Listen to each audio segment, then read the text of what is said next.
कुणाची गाडी वळली नाही, सुटला. गट क्रमांक या मैदानातील 4 सुटला. 4 मध्ये 3 गाड्या होत्या, त्यातली एक गाडी बाद झाली आणि 2 गाड्यांच्यात लढत चालवली. दोघांच्यात कोण होतोय सेमीला पात्र. सुंदर अशा गाड्या पळतायत. पड्याल तिकडे सुंदर अशी गाडी पळते सोन्याची. अतिशय सुंदर आणि निर्वाद वर्चस्व.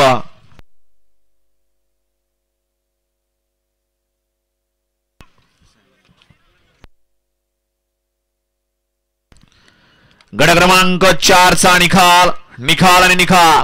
गट क्रमांक 4 चा निकाल आहे. तास क्रमांक 6 मधून पाली गाडी लालासेठ गायकवाड करंजे फूल या गाडीचा 1 नंबरला विजय बैलगाडी मालकाचा त्यावरती बसणाऱ्या चालकाचा हार्दिक अभिनंदन आहे.